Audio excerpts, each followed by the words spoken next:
అధికారాన్ని సమర్థంగా వినియోగించుకోవడంలో కూటమి ప్రభుత్వం విఫలమవుతుందన్న అభిప్రాయం వ్యక్తమవుతోంది. సర్కార్కు వ్యతిరేకంగా అనవసర ప్రచారం జోరుగా సాగుతున్నప్పటికీ నేతలు ఖండించలేకపోతుండడం కూటమి శ్రేణులకు మింగుడుపడడం లేదట.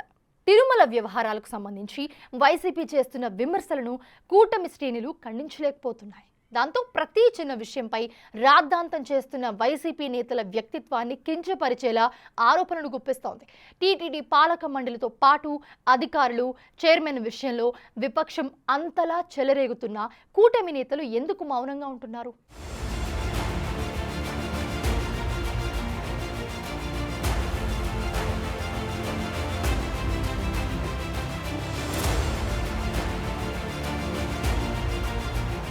టీటీడీ పాలకవర్గం ఏర్పడిన 6 నెలల కాలంలో తిరుమల తిరుపతి దేవస్థానంలో అనేక మార్పులు వచ్చాయి.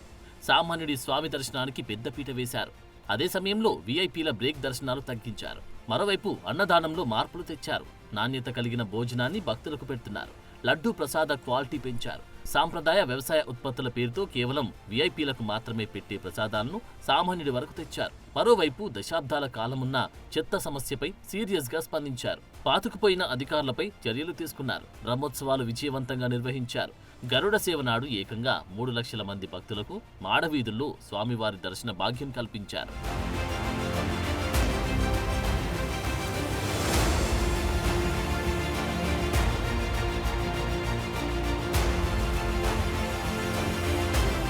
అయితే ముగ్గురు అధికారుల నిర్లక్ష్యానికి వీరు 6 నెలలుగా పడిన కష్టం వృధా అయింది. వైకుంఠ ద్వార దర్శనాలకు సంబంధించి టోకెన్ల ఇష్యూ సందర్భంగా రామానాయుడు స్కూల్ వద్ద జరిగిన తొక్కిసలాటలో 6 మరణించారు. ఈ ఘటనలో వైఫల్యం, క్యూలైన్ సెంటర్ల నిర్వహణ బాధ్యతలు చూసిన టీటీడీ జేఈఓ అయిన ఐఏఎస్ గౌతమిరెడ్డితో పాటు అక్కడ టీటీడీ ఇన్ఛార్జిగా ఉన్న డాక్టర్ హరినాథ్ రెడ్డి, డీఎస్పీ రమణ్ కుమార్ నిర్లక్ష్యం అడుగడుగునా కనిపించింది. వీరితో పాటు మరో 2 ఐపీఎస్ అధికారులు, ఎస్పీ సుబ్బారాయుడు, సిబిఐన్ ఎస్ఓగా ఉన్న శ్రీధర్పై బదిలీ వేటు వేశారు.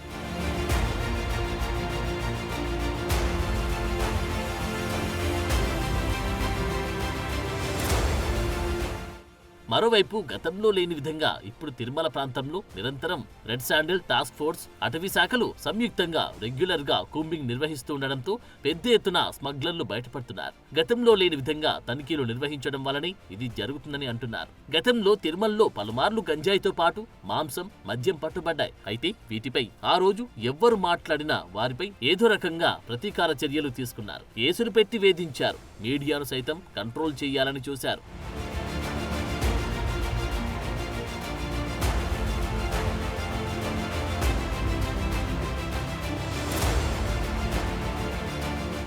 చిరుతపులి దాడి విషయంలో జరిగింది కూడా అందరికీ తెలుసు. క్యూ లైన్ లోని భక్తులకు కనీసం అన్నప్రసాదం కూడా పంపిణీ చేయలేదని విమర్శలున్నాయి. కరోనా తర్వాత టోకెన్ లేనిది తిరుమలలోకి ప్రవేశం లేకుండా పోయింది. గోవింద రాజసత్రాల వద్ద తొక్కిసలాట ఘటనలో పలువురు గాయపడిన తర్వాతి సర్వదర్శనానికి అనుమతిచ్చారు. పులి పేరుతో కాలినడకన అలిపిరి మార్గాన వెళ్లే భక్తులకు టోకెన్లు ఆపేశారు. ఇక లడ్డూ రేట్లు పెంచి క్వాలిటీ తగ్గించారు.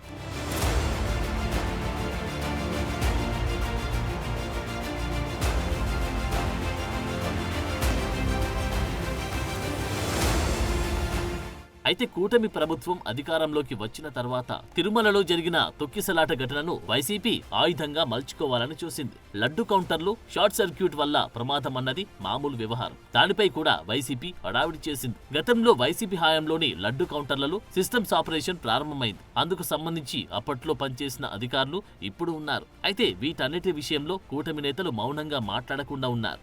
జిల్లాలో 13 మంది ఎమ్మెల్యేలు, 2 ఎమ్మెల్సీలు, కార్పొరేషన్ చైర్మన్లు, మరోవైపు 3 పార్లమెంట్ అధ్యక్షులు, అధికార ప్రతినిధులున్నారు.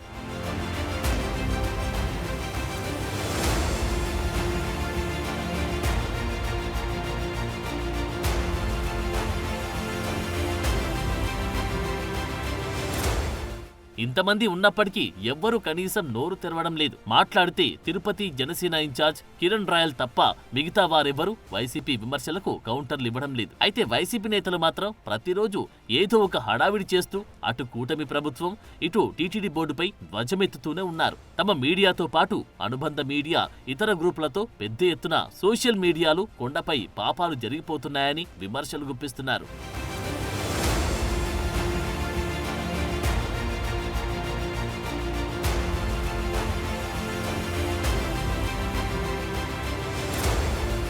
వైసీపీ విమర్శలు చేస్తున్న కూటమి నాయకులు పట్టుపట్టనట్లు ఉదాసీనంగా వ్యవహరిస్తున్నారు. తిరుపతి టీడీపీ నేతలు అయితే తమకు పదవులు లేవు, కనీసం గుర్తింపు కూడా లేనప్పుడు ఎందుకు మాట్లాడాలి అంటున్నారట. ఎమ్మెల్యేలు కూడా ఎవరు నోరు విప్పడం లేదు. సీనియర్ నేత అమర్నాథ్ రెడ్డి సైతం మౌనంగానే ఉంటున్నారు. విపక్షం విమర్శలకు కౌంటర్లు ఇవ్వాల్సిన కూటమి నేతలంతా మనకెందుకులే అన్నట్లు వ్యవహరించడం మిత్రపక్షాల క్యాడర్కు మింగుడుపాడడం లేదంట. ఇది ఇలాగే కొనసాగితే కార్యకర్తల్లో ఆత్మవిశ్వాసం సన్నగిల్లుతుందని, ముఖ్యంగా తిరుపతి లాంటి కీలకమైన చోట పార్టీకి దిక్కుదివాణం లేకుండా పోతుందన్న అభిప్రాయం వ్యక్తమవుతుంది.